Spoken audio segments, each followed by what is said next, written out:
Hello, good morning, good afternoon, or good evening, depending on where you're joining from today. Thank you for joining our weekly live podcast discussion.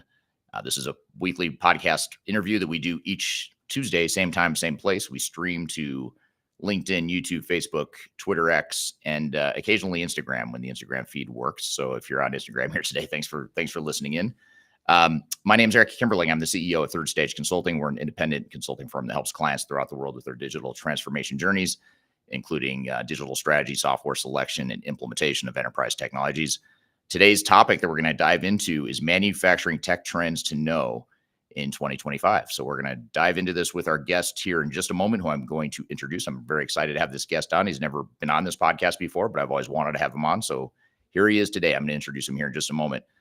Before, though, I introduce Dave to the audience, I wanted to cover a couple logistical things. First of all, as I mentioned, this is a weekly live podcast interview. You're part of the live production of our Transformation Ground Control podcast. So what we do is we film this live with the studio audience. We get your questions, and then we edit it. We add some more content to it. We release it 2 to 3 weeks later as a formal podcast episode. And you can watch that podcast by going to transformationgroundcontrol.com. We've had close to 200 episodes already over the last 4 years. So you can go back and watch whatever episodes you want, and you can keep up with the new ones. So just check out transformationgroundcontrol.com for that. And then secondly, I've got a list of questions, a lot of questions. In fact, so many questions, I probably won't have time to get to them all here today. But I would really love to hear from the audience here today. So anything that, any questions you have, comments you have, things you're seeing in the industry, I'd love to hear your feedback as well. The more engaging we are here today, the more exciting it is. And of course, that's why we do these live, is to get live interaction here today. So thanks for joining. And speaking of the chat, if you just drop in the chat, any questions or comments you have, again, we're watching the streams from all the platforms we're streaming to. Any questions or comments you have, please just drop those in the chat, and we'll get to those questions here. And speaking of the chat, if you don't mind dropping in the chat, what city and country are you joining from today?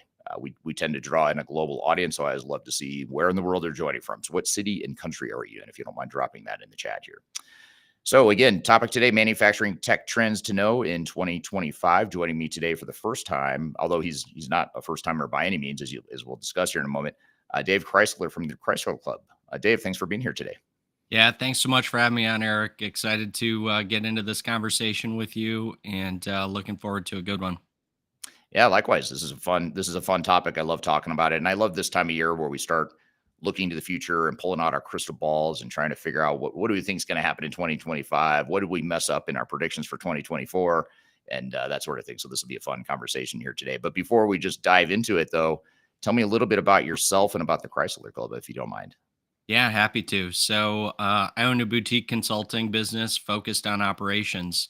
And so we work mostly with leaders in manufacturing, helping them to optimize their operations and unlock sustainable growth. So really what that means is bringing together the planning, people, process, and technology to move these businesses forward. And as you know, it's always a different starting point in terms of, when we enter one of these businesses.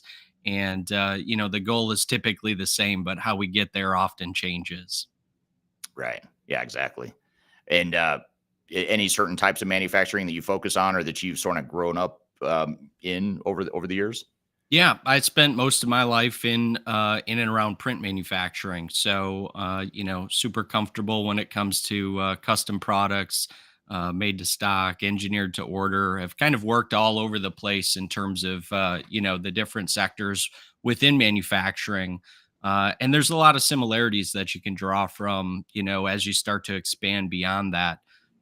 So yeah, very fortunate to have spent my kind of growing up in two family-owned businesses, kind of my hearkening back to becoming an entrepreneur myself, and very fortunate to have spent the majority of my professional career working for a publicly traded company that grew through acquisition. So a lot of although I would probably never tell you that at the time, super, super thankful for all of the challenges that I was given throughout that time frame, because it's really the stuff that allowed me to, tap into the things that not only do I love to do, just got a lot of practice and a lot of different experiences to be able to pull from, to help clients out today.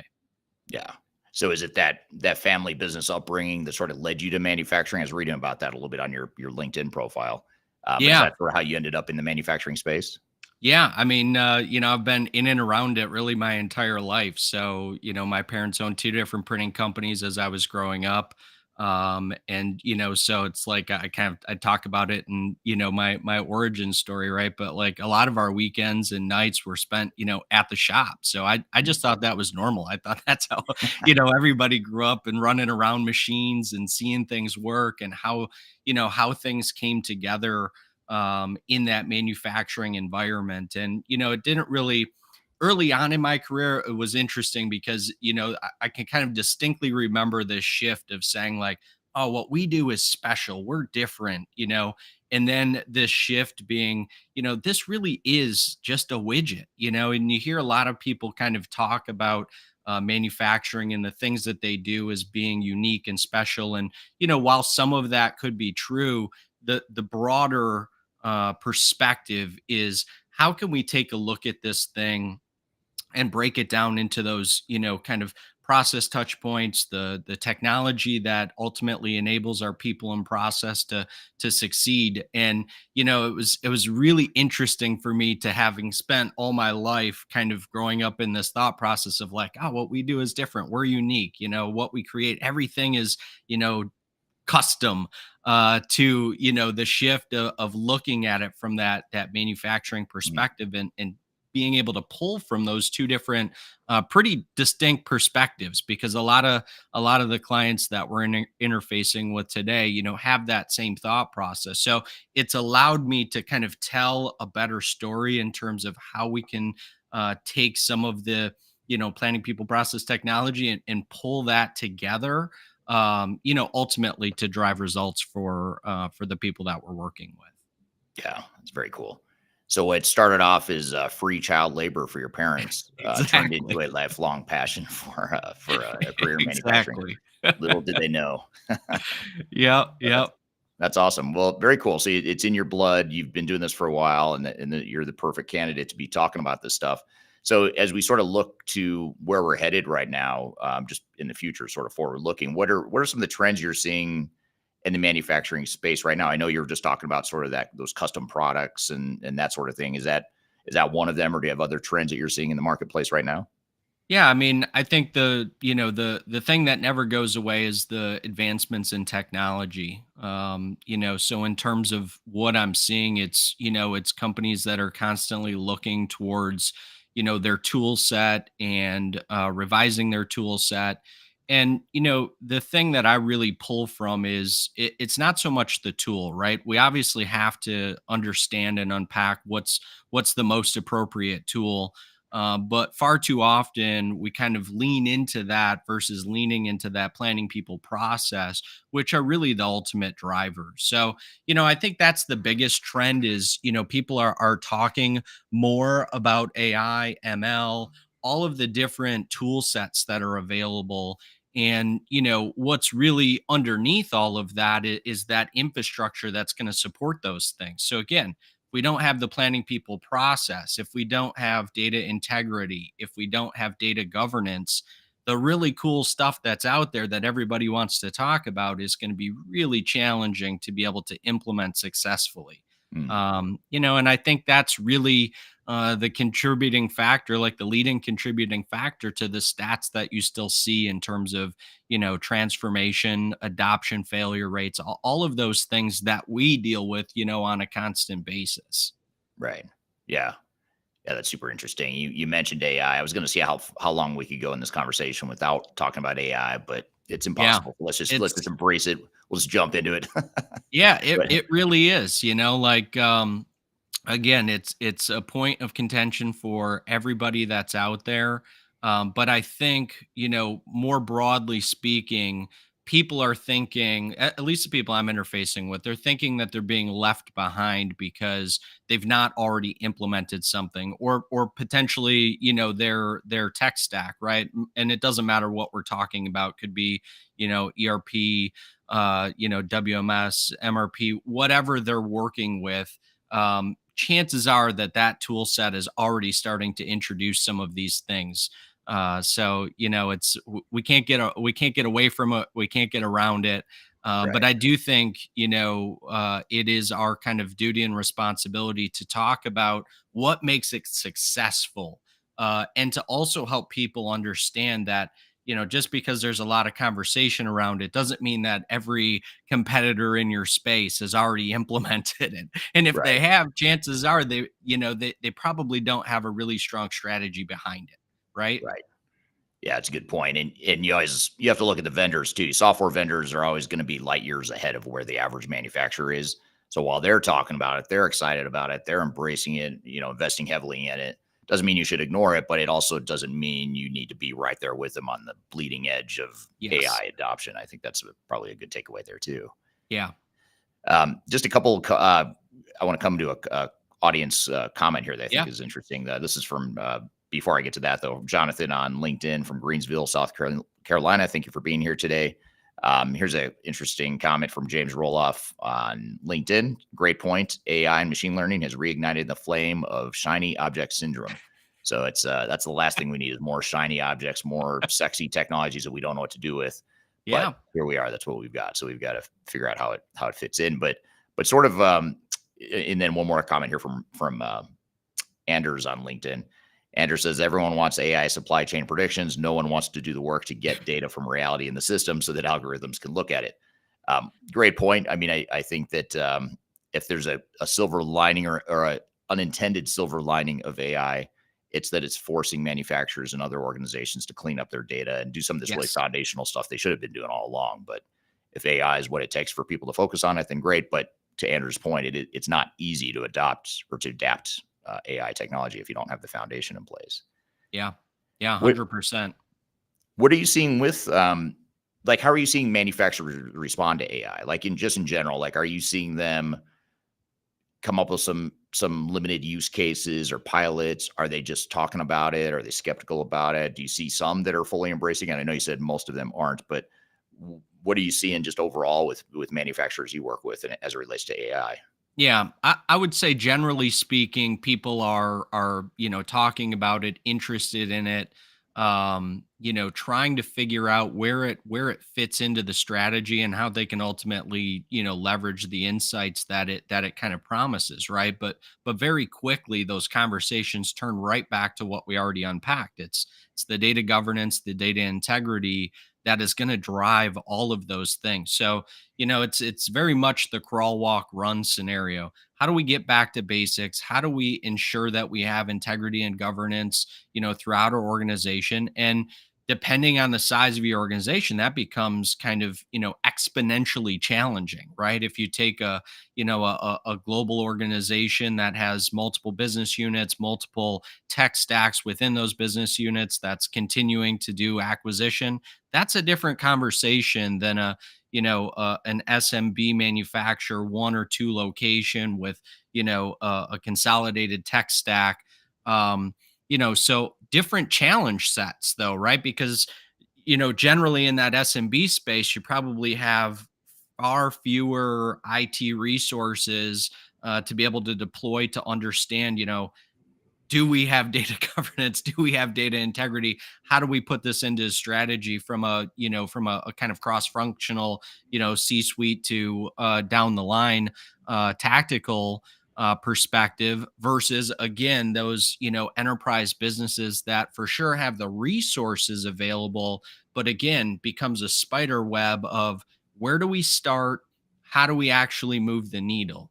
And I think that's where the conversation ultimately lies with a lot of the people I'm interfacing with.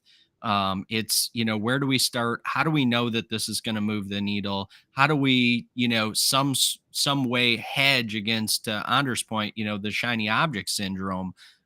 Is this going to be something that ultimately helps us, or is this just one more thing that 6 months, 18 months, whatever, is going to be replaced again? So I think that's, more broadly speaking, that's the stuff that I'm seeing. And then there's different subsets of that, obviously, right? So I think another way to talk about the advancements of technology and what I am seeing manufacturers take a look at is some of the process automation once they've gone through and done, some of that underlying and foundational work. So, whether that's kind of low code, no code stuff that, Zapier, Make, all of the tools that are widely available to really anybody, up through full, RPA solutions with an outsourced partner, and people are doing some really great things in both of those camps. So I think that's a whole other layer to this similar conversation that people might not be 100% familiar with. Or again, where do we start? How do we know this is going to help, move the needle for us? Right. Yeah. No, it makes total sense. Um, what about so as it relates to some of this cleanup and data governance, as you mentioned, and some of this foundational stuff you have to have in place? Um, that brings up another question that's somewhat related to AI around real time data and analytics. Um, how would you assess the status and the state of the union as it relates to manufacturers and their ability to get real time data and analytics and to have that sort of more information, not just dirty data, but actual information they can glean from the system? How would you sort of assess or generalize where manufacturers are in that journey?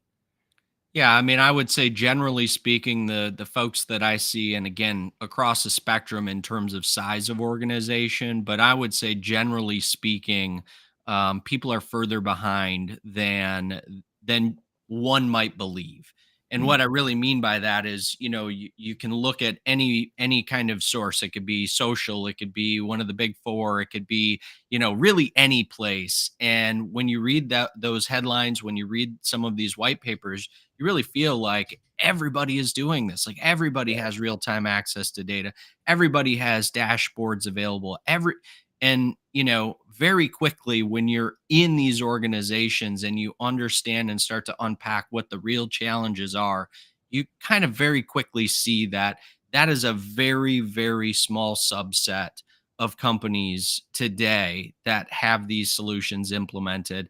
And if they do have those solutions implemented, in terms of leveraging them, I'd still say that there's a pretty significant gap mm, of, we have the ability to take a look at this, but again, are we looking at the right metrics, the right KPIs, or are we looking at kind of the predefined dashboard? Yes, we're measuring these things, but ultimately we're still struggling with the same challenges, right? We're struggling to gain market share. We're struggling to increase profitability.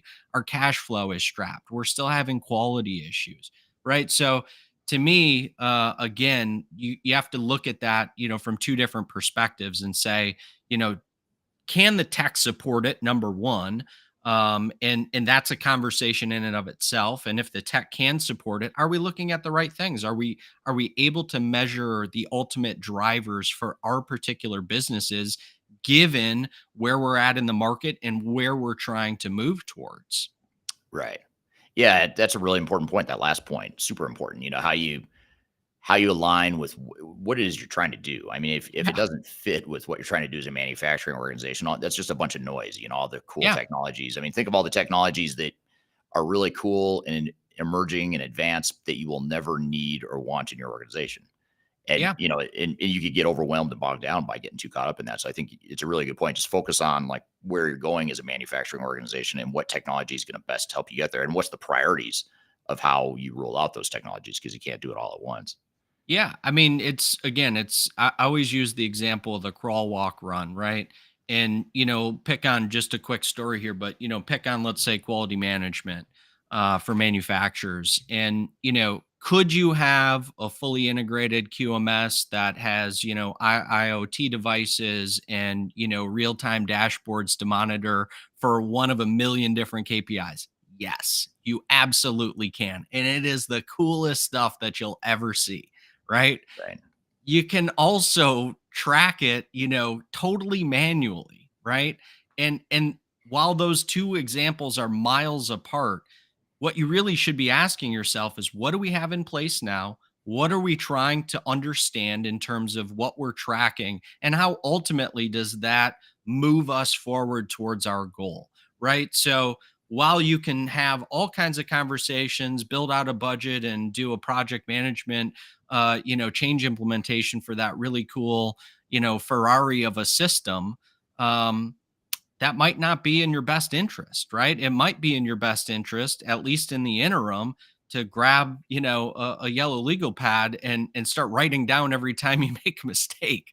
It's Yeah. something literally that simple. And obviously, I'm really simplifying this for people, but I like to try to use those two vastly different scenarios because too often we're so focused on the tool, we're so focused on the execution, we forget about that planning people process part. We forget about what are we trying to do to actually move the needle here, or are we just looking at the coolest thing that we could possibly build out and implement, and having a bunch of meetings in and around that ultimately come to the conclusion that ah, you know this is probably going to be too much for us.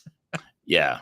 Yeah, and it's also getting past that mindset or that flawed view that, oh, if I use a yellow legal pad, pen and paper, that's a bad thing. I mean, sure, it'd be nice if you had a tool set there, and maybe eventually Sure. you will have a tool set, but if it's working for you, it's efficient enough, then and I know it's an extreme example you're giving there It with a is, pad, yeah. pen and paper, but it's sort of the point is well made that, you want to use technology selectively and strategically, not just arbitrarily and universally across the entire company.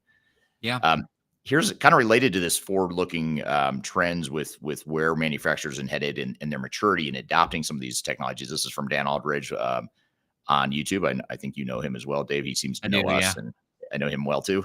Um, so Dan says, two of my favorite ERP and manufacturing experts. Thank you for that. Yeah, Do you thanks, think Dan. building microservices or composable apps with AI enabled in manufacturing is relatively more important than upgrading to cloud ERP? So he's coming in hot with a very not a controversial question, but it's kind of that's a meaty question there. What are your thoughts there? Yeah, I mean, again, I go by use case, right? So there's a case to be made for every manufacturer for every scenario, and there's a lot of complexities in and around that question. I wish it was black and white, right? But there's Yeah, just so many shades of gray with this stuff. It depends on, and I'll just give you a few, right? Like from my perspective, depends on current org structure, depends on growth strategy. Are you planning to acquire other businesses? How does that ultimately fit into what you're doing today, both from the tech stack perspective and how you're going to implement or integrate, right? And the rest of your growth strategy. There's just so much to unpack with that little bit of question, but at a high level, I'm a real fan of understanding what that problem is, and kind of what's the path of least resistance to address it. Right. mm, So again, I'll go back to my extreme examples of the yellow legal pad versus, the Ferrari of the fully integrated system. And it's kind of the argument of best in class versus, fully integrated. Right. right, Um, if the yellow legal pad will suffice us to deliver the KPIs we need to measure and ultimately yield the progress we're hoping to make, why would we do anything different? you know right, so again, in Dan's question, if the offline or kind of third party app will suffice to do that, and we don't require an integration, we don't require it to be in a feature set of the ERP for one of a number of reasons. Why would we look at that? It just doesn't yeah, make sense. It's back to the you know one solution fits everybody, and that's just never the case. I think it's why we align so much on the agnostic approach, because if you ask a software vendor, and I don't care what vendor it is, um, your problem can be solved through that software, of right? course, Doesn't yeah, matter who it is, and it doesn't matter what the stack is, and I think that's the real challenge with it, right? So you need to understand where we at, where are we trying to go, what are the complexities, who's involved, how does this fit into the bigger picture before you can start to say like, oh, here's the narrow selection of things we could try, right? And right. that's yellow legal pad to Ferrari integrated system. Yeah, and I think you have to really take with a grain of salt some of that call it purist judgment that comes from vendors that say, "Wait, you're using a paper and pen to do what? You're so outdated. You're going to be out of business in a couple Yeah. years if you keep doing that." You create this fear, this uncertainty, and Yeah. sure, like I said, of course, if you're using pen and paper, yeah, there's an opportunity for you to make that a lot more efficient and be Yep. more profitable, but it doesn't mean you need to put the entire organization at risk. Yeah. Um, And and look at, look at Kanban, right? Like, I mean, look at there are multi-million dollar factories running on Kanban, like yeah, manual Kanban. yeah, So you can't tell me that paper and pen doesn't work, right? Like yeah, it's been, disproven. And sure, you can make the efficiency argument, totally agree with that, right? But there's a huge difference between efficiency and effectiveness. Everybody knows that. I'm striving for effectiveness. Sometimes that means we're not the most efficient in a particular spot, right? Because ultimately we're seeking effectiveness. right. So again, there's so many sides to all this. That's why I love this stuff. You can really unpack and get in the weeds with it. Well, it's fun about being tech agnostic like you and I because we're not part of the vendor sales machine. Is we can ask questions like these. We can have conversations like, is a pen and paper bad? Yeah. I think if we had a vendor on here, they say absolutely that is terrible. But Yes. you and I can say, well, hold on, let's think about that. I mean, it depends on what your priorities are, and Dan. Absolutely. By the way, Dan likes the it depends answer. I get that all the time. I But think unfortunately that's the default consultant answer.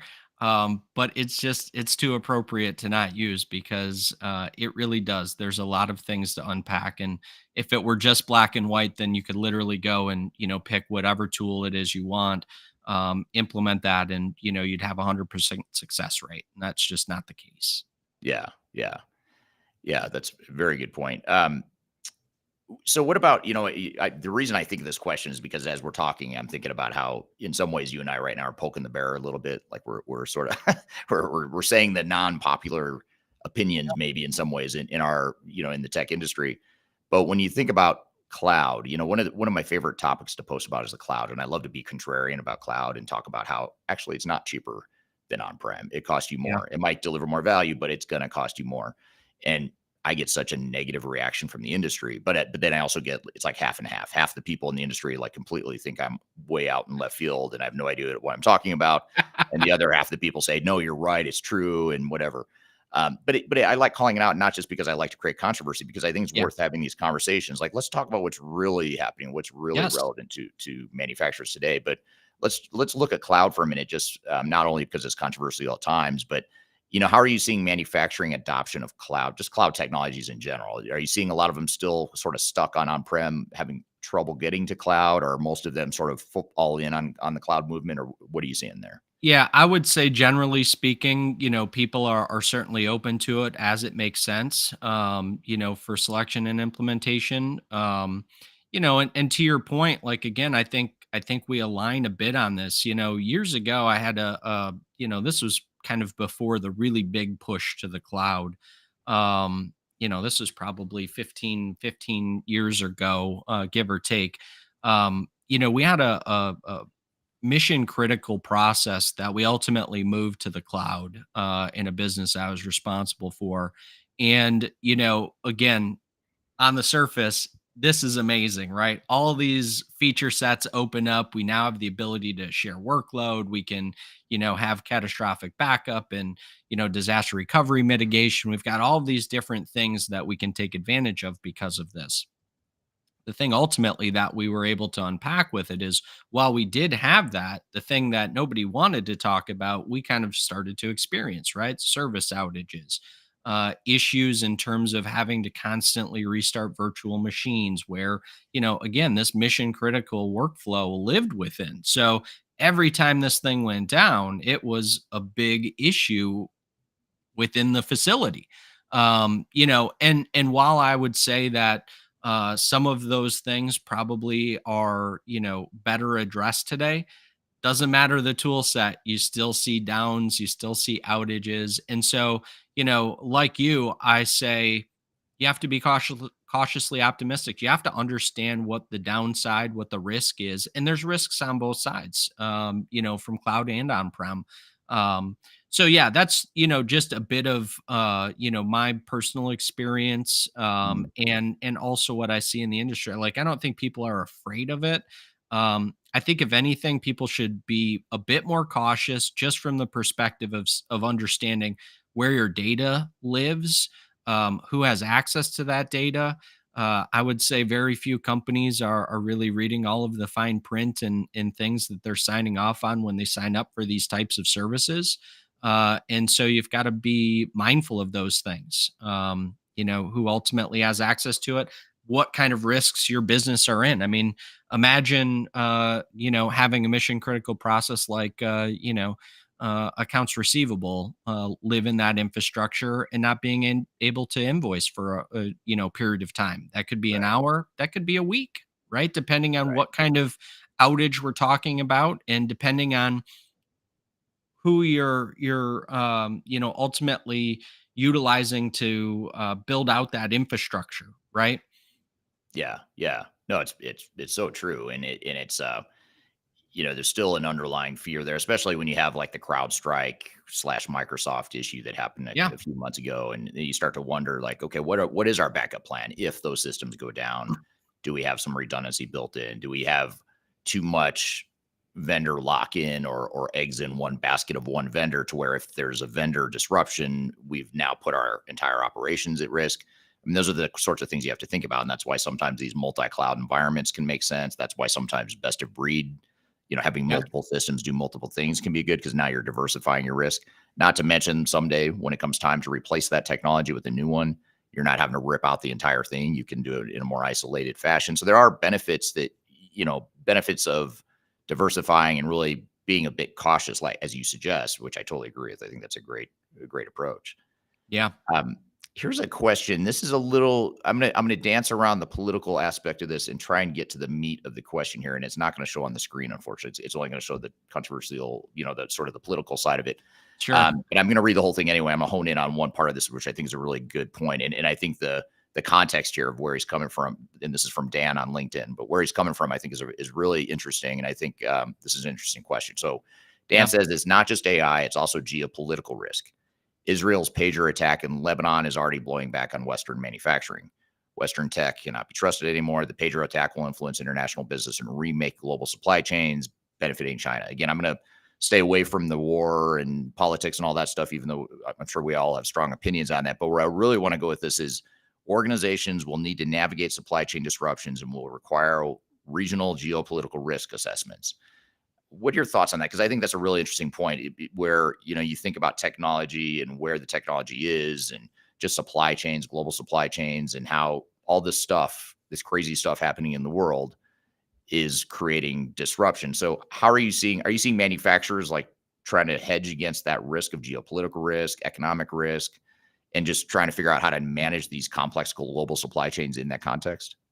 Yeah, I mean, to be perfectly frank, I wish more manufacturers were concerned with this. Mhm. This is a huge gap that I see, and try to highlight depending on where the conversation starts. I'll give you an example. I've got a manufacturer that we're working with on some of their QMS documentation. And this is something we talk about a lot. They've got a global supply chain. They're in a very unique business with the very few suppliers globally that can supply what they're bringing in and ultimately manufacturing. And you know it's it's never something that you want to kind of lead with, right? But that's the reality that we live in today. And if we saw anything or take kind of anything away from the pandemic, and the disruptions that continue to happen, whether it's due to something like that, something geopolitical, something even back to labor issues, right? With folks being on strike and goods coming into the country. This is something that should be top of mind for people, and be having conversations around, be trying to hedge against. Again, taking a look at kind of the SMB versus enterprise space, I would say that there's more conversations happening in the enterprise space. Yeah. It becomes much more complex to deal with and to mitigate against because of their supply chain.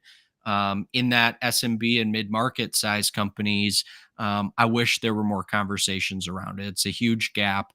Could potentially cripple your business, and people, don't give it as much thought, I believe, as they should. Yeah, especially with COVID. I mean, I think if anything, COVID in 2020 should have reminded us all or made us all aware how fragile these global supply chains are and how disruptive it could be when just one piece of that supply chain breaks. And when you've got a single point of failure, a la one vendor, as you're talking about, you sole source one key raw material to one vendor that's based in some part of the world that might experience some sort of geopolitical issue or, macroeconomic or financial issue. There's a lot of risk there. So really hedging, not just with technology, but also just Yeah. the way you've designed your supply chain, your manufacturing operations and all that stuff. Back to your, what'd you call planning Yeah. people process. Yep. Yep. Yeah. Absolutely. That stuff will help navigate more effectively than just technology alone for sure.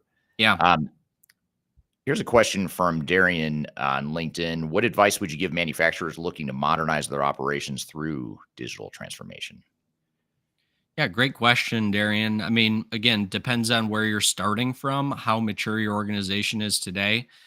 For me, the starting point is always, planning people process, right? So taking a look and doing a gap assessment on how mature your organization is from a process perspective, and then taking a look at how does your technology or your tech stack, how do we utilize that to enable what we're doing from, the planning people process perspective. So again, if you're a mid-sized manufacturer that has an ERP or MIS or some sort of tech stack that you've already implemented, what are the big gaps, right? What do you see? What are we working towards? Do we have, productivity issues, efficiency, effectiveness, utilization? Do we have quality challenges, right? How can we take a look at that? Maybe it's something as simple as, inventory management or, our procurement processes. So again, for me, I'm always looking at what's the process gap and how mature are we today? What's our growth strategy look like? Again, are we in acquisition mode? Are we just looking to gain market share by expanding our product line? Maybe we're not expanding our product line. That's locked in. We need to figure out, a better sales and marketing strategy. All of Right. those factors for me start the conversation around digital transformation, right? A lot of people I feel like say, the conversation starts with, well, what ERP environment are you in? Well, we got to get you in NetSuite. We got to get you in fill in the blank, right? None Hmm. of that stuff to me matters nearly as much as talking about your planning people and process. Those are the drivers. Those are the things that are going to make your transformation succeed or fail.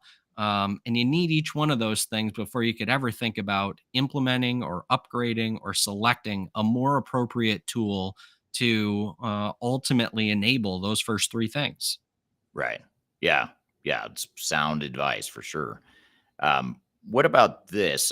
This is also from Dan on YouTube. Dan says, "Are you seeing smart factory initiatives being done alongside cloud ERP upgrades as part of a business or digital transformation project?" And maybe for those of us that don't know, could you maybe just explain real quickly what smart factory is and how you're seeing that evolve in the manufacturing space?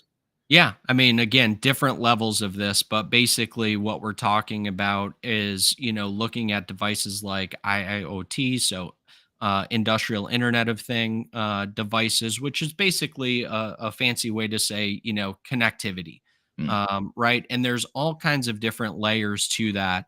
Again, I go back, for the kind of maturity conversation, right? Understanding if we are process and tech mature today, implementing smart factory along with a upgrade or as a standalone project in a lot of cases will make tons of sense, right? Like we can take a look at, a 24/7 operation that is, struggling from a preventative or planned maintenance scenario and implementing some key IIoT devices, reducing that unplanned downtime, significantly, right? Things like that can make a huge difference in your business. But again, what's the overall strategy? What are we trying to solve for here? So it's not, again, I want to be mindful to say it's not just about implementing the smart tech, but is that smart tech going to enable us to solve a real problem? Do we have a real business case here? Or are we a company and again, I'll throw this out there because I've seen some of these companies and they're fun to work with, right?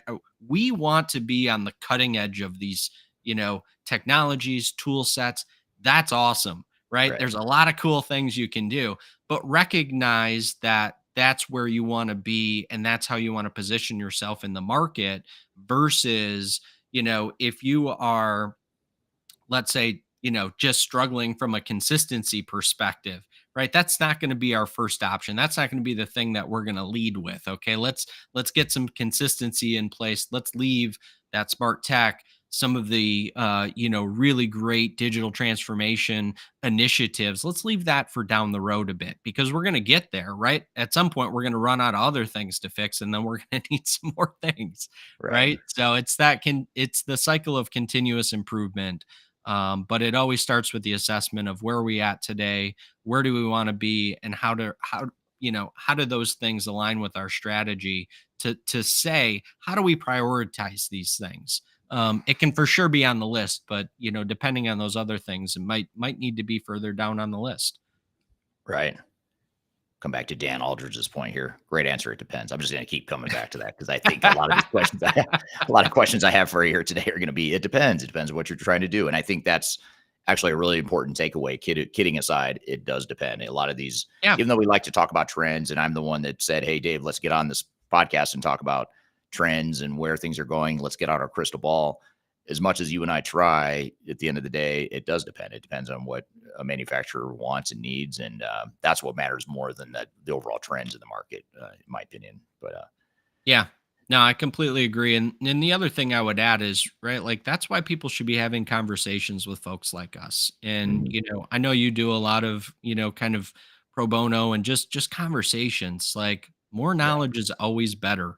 It doesn't mean you've got to engage somebody, but it should mean that you should be talking through these things, talking through your ideas, talking through what that strategy looks like. And understanding, again, some of the questions that are being asked here. Amazing, great questions. um you know but again, don't be afraid to have the conversation and get some additional insights from folks that are interfacing with many other businesses to make sure that it's not shiny object syndrome, that I just want to be part of the pack, and that there's a real business case to be made for XYZ, whatever it is we're talking about. right, right.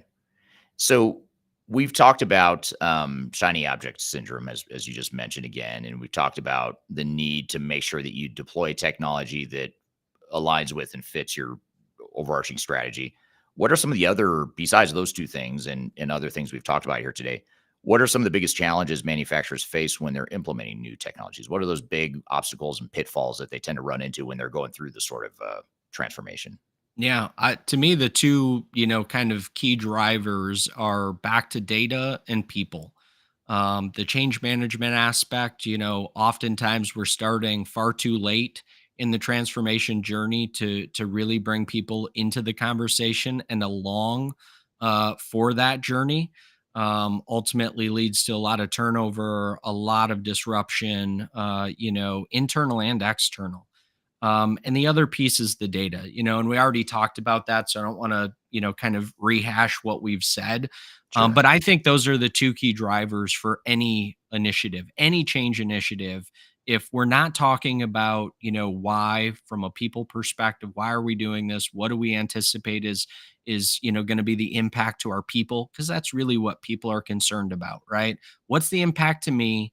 How is this going to make my life any easier? Am I just going to have more stuff to do? Right. So answering those questions, early and often, and then again, addressing some of the data, understanding where we at from a data maturity standpoint today, what kinds of things, kind of given time and money, no object, like what are the things we would love to be able to look at, would love to be able to measure, love to be able to understand about our business, starting from those, conversation points, and then letting those two things kind of lead the rest of the way. For me, that's what makes a successful transformation, a successful change initiative. Those two things alone. Yeah, I agree with you. Those are two huge ones. I might add, risk management. How do you do Yeah. everything you just said? How do you do all that without disrupting your day-to-day operations? Because the last thing any of us want as a manufacturer is to not be able to ship product, or Yeah. not be able to find our inventory, or know where our inventory is, and that sort of thing. So we need to make sure we've got a measured strategy and plan that mitigates risk, that isn't moving at such a breakneck speed that we don't have time to do all the things you just said, which Yeah. what you just said, by the way, that takes time. And that's Yes. usually not what the software vendors focus on. So they're going to come in from a different angle and say, hey, let's slam in this technology. We can deploy it in X amount of time. But that doesn't consider the things you're talking about. And the things you're talking about are going to determine success or failure. So I think that's a really good point. Yeah. I mean, back to your point about risk, right? Like, again, on the surface, all of that sounds amazing, right? But if we can't take care of the customer, if we can't, invoice, can't deliver product, none of it matters, right? Because we're going to be in a completely different scenario trying to dig out than just a transformation project. Right. So yeah, it's a great point from a risk mitigation standpoint, and let your organization lead the change, right? Too often, I think we kind of acquiesce to um, you know what the vendors maybe prefer from a timeline perspective, because Yeah. again, you don't know what you don't know. If you've never done one of these projects, it's a challenge, right? It's a challenge. It's a lot of moving parts, a lot of moving pieces, and there's a lot of considerations to be made before you even do any of the the kind of real work. Yeah. Yeah. So don't be afraid to have those conversations and give some pushback. That's some other advice that I would give to people. Again, engaging folks like yourself, like myself, that have been through these things, can help give some guidance as to what's acceptable. How does that really work? And kind of what leverage do you have? Um, you know, Yeah. Yeah. And just, it doesn't have to be a bad thing or a adversarial sort of yeah, discussion either. It's more like, hey, does this make sense for us? Or, do we really need to do this, this, and that? Or why? You mentioned why earlier. Why are we doing this, this, and that? And a lot of times organizations, even at the leadership level, can't answer that question themselves, let alone communicate it clearly to the rest of the organization. So I think asking questions helps you determine the why, even if you land exactly where the vendor wanted yes, you to land, which is rare, by the way. But let's just say you end up landing back there. At least you've sort of done your due diligence. You've asked good questions. You've gotten different viewpoints and perspectives, and you know what the risks are. And that's the big thing, is knowing that no matter what direction we do, what decisions we make, there are going to be risks, and there's no easy trade-off. There's no silver bullet, which I know you yeah, talk a lot about in your content too. There's no silver bullet. I think that was yeah. one of the most recent videos I saw from you about that. Yeah, everybody would like there to be one, myself included. That's just not the reality. And I think you made a great point back to the kind of why question, especially from a senior leadership perspective. To me, it all gets back to how this conversation started in terms of what are the trends that we see. I Mhm. think a lot of the conversation, especially at the senior leadership level, centers around what are other people doing? What are those trends? We don't want to be last on the list. And the reality again is that I think there's a lot of um, conversation in the marketplace that would lead people to believe everybody has already done this. You're 3 years behind the times. You're never going to continue growing your business without these things. Right. And that's just, we know that's not the reality, but it's very easy to be, I think, persuaded into that thinking based on the things that you see and read on a daily basis. So again, having a strong why, having conversations internally to unpack and understand, like, what are the roadblocks that our people are facing. So often I go into an organization where that senior leadership team is, even if they've grown up in that business, let's say, is far removed from the things and challenges that the team is faced with, that just doing some of that and having some more open kind of conversation, town halls, if you will, Mm. would drive so much more value and results for the organization, than some of the other conversations that are happening. Yeah. Yeah, absolutely. Totally agree.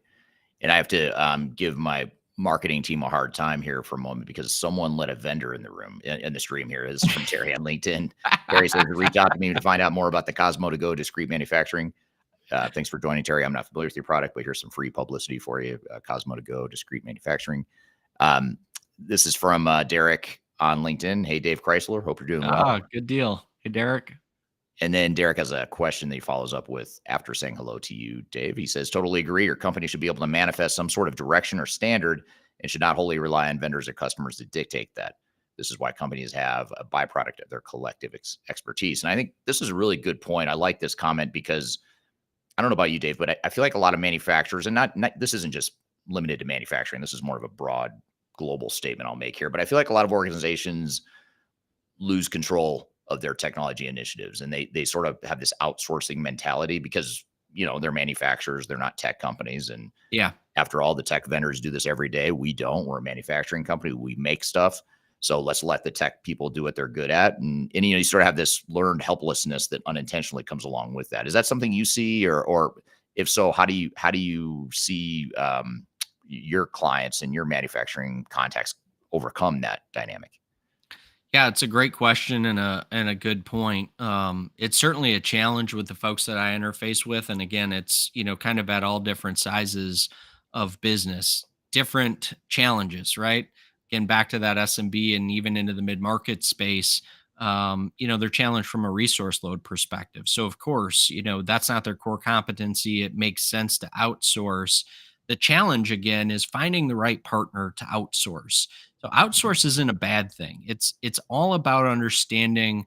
Back to some of our earlier points, right? What's the good and the bad? What's the risk with outsourcing? Who am I partnering with? What's their experience? How can they bring some of that, transferable experience and practical application into this environment to help me manage not just the stack, right? But how the stack fits in with the planning people process, right? How we utilize the stack to ultimately, enable those other pieces of the business, ultimately, tapping into the strategy and driving growth, right? Right. In the larger companies, again, don't see nearly as much of the outsource perspective, but they have a different challenge that I often see. And that's just getting their hands around all of the different tool sets, all of the different business use cases, and then managing and prioritizing, right? Because inevitably in that environment, they've got people at all different layers of the organization coming to them and saying like, I need a tool for this. I need a tool for that. I need to use this thing. Can I get a license for it? And so it very quickly escalates to understanding, what's the use case? What tool set do we have that's existing? Will that tool set suffice for this thing?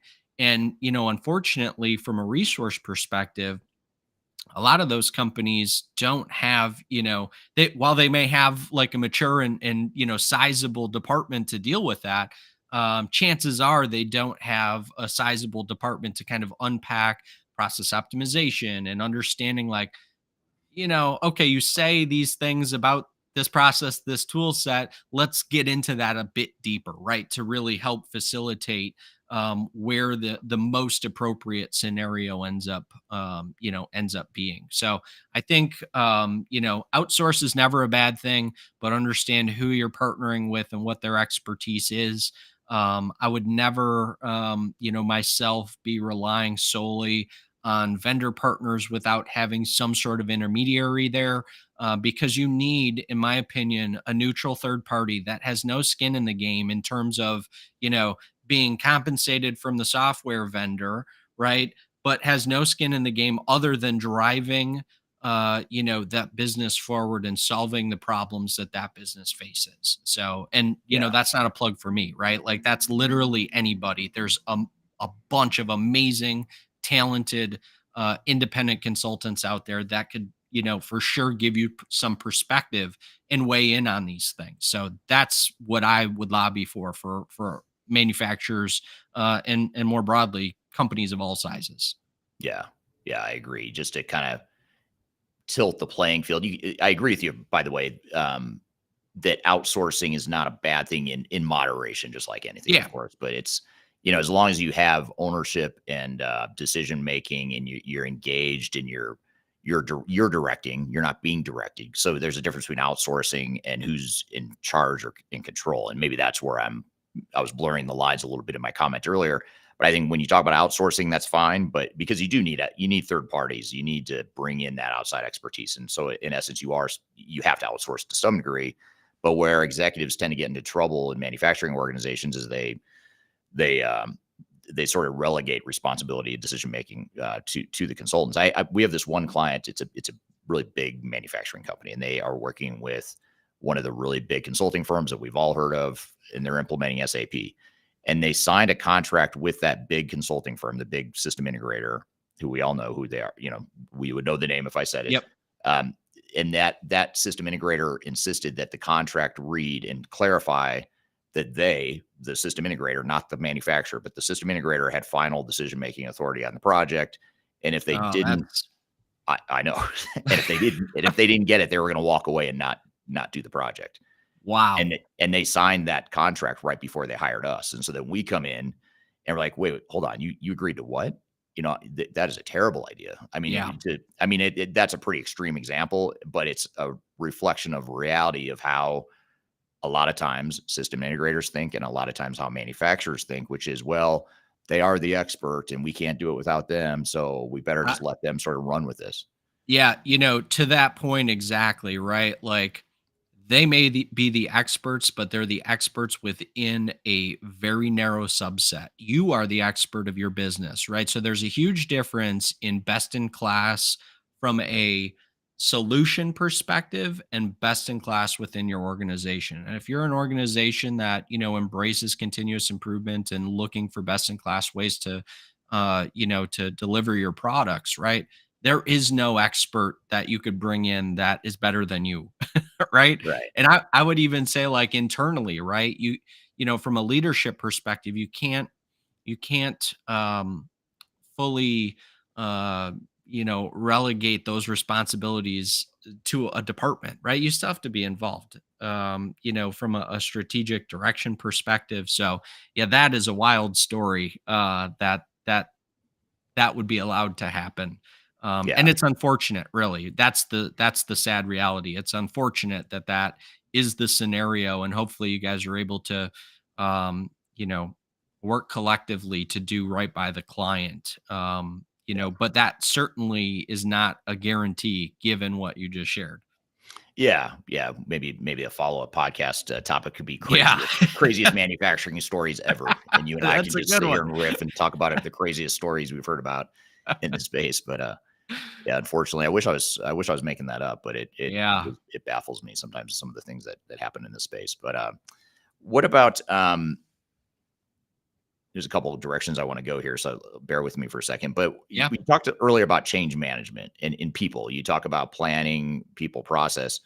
Tell us a little bit more about that. In a typical manufacturing organization, if there is such a thing, um, what are some of the best practices or pitfalls or lessons you have from helping companies navigate the people aspect of their transformations?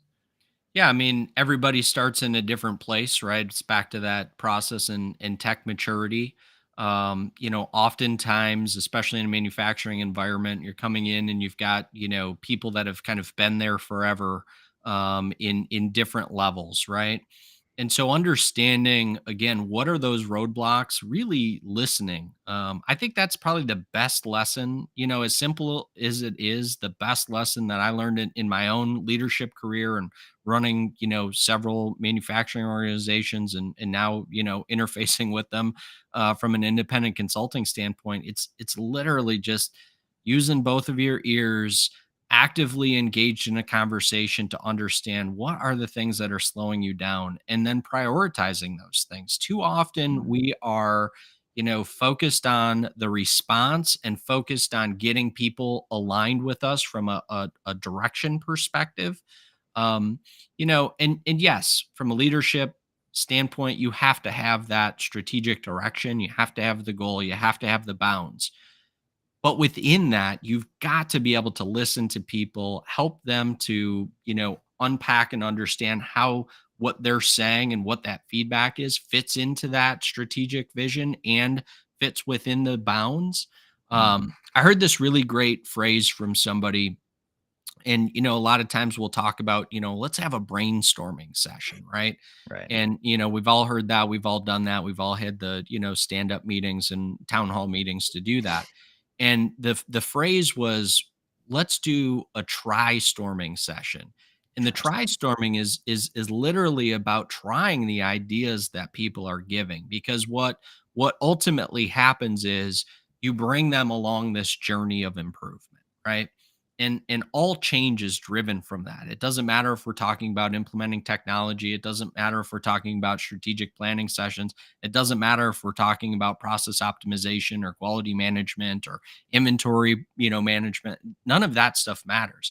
It all starts right with a conversation with people, unpacking what they're struggling against, and then facilitating ways to hear their ideas, implement those ideas, take the good from those ideas, pull other ideas together, and then try a different iteration of those same ideas, right? Mm, That's all we're doing from a leadership perspective. That's all people want to do. Is they want to come in, they want to contribute, they want to go home and do their thing, right? right. So that to me is the essence of all of this stuff. And how do you get started, right? Like I'll kind of famously say, like, I was a terrible leader when I was young because I grew up in a family business. I, was a 20-year-old kid that really didn't know anything, that was responsible for, 40, 50, 60-year-old people that have been doing this forever. And, here's me thinking like, oh yeah, I got all of the ideas. I know how we're going to fix this. I know how we're going to improve this. And lo and behold, once I started to open myself up to saying like, boy, if I could share what I'm trying to do with people, get their feedback and understand what are they struggling with, put all of that together and help prioritize the things that we try, right? Like, boy, wouldn't you know how much faster we can move the needle.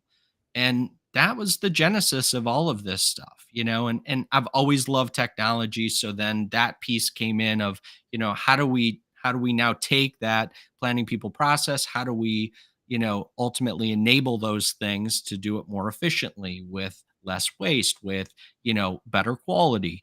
So yeah, that's the kind of genesis of all of, what I believe in and what I do on a daily basis. And I think that's the core of it all. Yeah. Yeah. That's a great overview of how change can and should get managed in organizations. And just sort of as a capstone, I just realized how long we've been Yeah, going here. I totally lost track of time, I'll be honest. But sorry. didn't know that's all right. It's a fun conversation, and that's why I lost track of time. But just as sort of a capstone question, though, in addition to what you were just saying about change and people, what other what sort of closing advice would you give to a manufacturer that's just sort of struggling with or just trying to figure out the path forward in 2025 and beyond? Like, where should they start?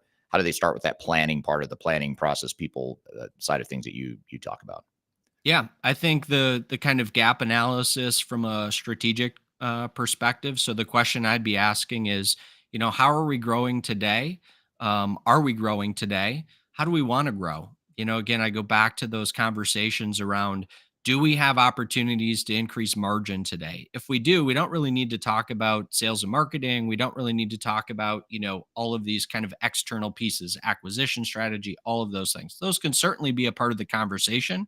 But if we've got opportunity to increase margin, if we've got opportunity to increase cash flow, if we have company culture issues, those are all internal things that we can do through continuous improvement. We can do through one of a number of initiatives and tools, right? So understanding that in terms of how do we want to grow, what are our opportunities? I think that's the ultimate starting point. That's where I like to start my conversations with folks, because that gives me better context and perspective to say like, okay, well, maybe, we should be looking at, a digital transformation project. Maybe we've, dialed everything in and now we've got to take a look at what new things are out in the marketplace that we can ultimately lever, to enable that growth, right? If the focus is around strategic, acquisitions, that's a different conversation because we have to be worried about integration. We have to understand what kind of companies do we want to grow with? Is this a complementary product line? Is this a competing product line? Those are two different integration conversations. What's the company culture like at the companies that we're, ultimately taking a look at? How is that going to fit into what we're trying to do here? Do we have all of our internal things, built out to where we want them to be before we start to go on that? Are we looking at pure play growth from a sales and marketing perspective, new products, new, again, just straight up sales and marketing initiatives to grow our existing product line? So that's where I'd be starting talking, to the senior leadership team, starting to unpack some of those questions, and then from there you can start to spider web down and get to the meat of the how. But that will start helping you with why are we doing this? What do we anticipate is going to be the impact? Then we Yeah. can figure out how we're going to actually do it. Yeah, sort of a little bit more of a top-down approach, even though it's not always cool to talk about top-down management, but you kind of have to start with that overall strategy, and that's been a theme of what you shared with us here today. Yeah, I mean, look, from a pure play change perspective, it has to be driven, from the bottom up in terms of getting people along. But if you, from a leadership perspective, if you have no strategic vision, if you don't have the goal, if you don't have the bounds, what are you going to tell people that you're trying to do? Right? Like, you can't tell people we need to change unless there's something driving that. Right. So if you recognize from a leadership perspective and your strategic vision is, look, we know based on benchmarking that, our net profit is single digits and we should be double digits. That now becomes the strategic direction. We believe, based on benchmarking, that we can be a double digit net profitability organization. We believe that we can do that in the next 6 months. We believe we can do that in the next 18 months. Why do we want to do that? Well, if we are able to do that, we will be able to, increase wages. We'll be, and you start going down that path, right? All of that has to happen before you can start to unpack for people, like, how can we come along this journey with you, right? If you have no vision, there's a great quote about that I'm gonna, butcher, but it's like, without any direction, it's like the people will perish. It's like, yeah, of course, because we have no idea what we're marching towards. You, Right. you have to have direction. Yeah, absolutely. That's a great closing comment, having direction. And Jason on LinkedIn echoes the sentiment too. Vision and purpose, great points. I totally agree with that. And then want to do a quick shameless self promotion here. This is from William on YouTube. He says, Stratosphere, looking forward to it. Better be good Nice. or you. So Stratosphere is a conference we're hosting. I'll put up the QR code here. So you can scan and learn more in the right here, top left side of your screen. You can scan that to see the agenda. You can register. You can join in person or virtually. So love to see you there. It's actually next week, Wednesday, Thursday, Friday of next week. And what's funny about William's comment here, he says, looking forward to it. Better be good or you. I feel like he was starting to have like a threat in there, like it better be good or else we're going to have problems. So I feel all this pressure now. And now I'm wondering, what's going to happen if this isn't good? And Yeah. he's not Yeah. It's happy a about it. mystery. We'll find out. Well, hopefully I won't find out. Yeah. What I it was is going to bad. say, careful what you wish for there. Right. No, but thanks for that comment, William, and thanks for being here today, Dave. Really appreciate it. Yeah. It's been great conversation. Time flew by, and I'd love to have you back on again to talk more about this stuff. But Yeah. where can people? Love What's the to. best way to learn about you, to connect with you, all that good stuff? Yeah, super active on LinkedIn. You can find me there, Dave Chrysler. You can also visit the our website, which is thechryslerclub.com. Yeah, happy to have a conversation with anybody. Love to network. Love to talk about this stuff. And thanks for having me on, Eric. Is really a great conversation. I know we share so much in terms of thought process and in kind of direction for these things. It's always a great conversation. It is, and that's the beauty of social media and video these days. Is we got on this, and I realized, wait, we've never actually talked. I mean, I Yeah. feel like I know you. You feel like you know me because we're both active on social media. But that's the beauty of it. Is I feel like we had a connection before even chatting here today. So thank you for being here. Really appreciate it, and thank you to the audience for the great questions here. Again, we're going to edit this. We'll add a little bit more content to it. It'll become part of our weekly Transformation Ground Control podcast that will be released. The episode that this will be featured on will be released in 2 to 3 weeks from now, but every Wednesday we put out new episodes. You can go to transformationgroundcontrol.com to learn more about that. And again, every Tuesday, same time, same place, we have different guests talking about different topics related to digital transformation. So be sure to check it out. Thanks everyone for being here today.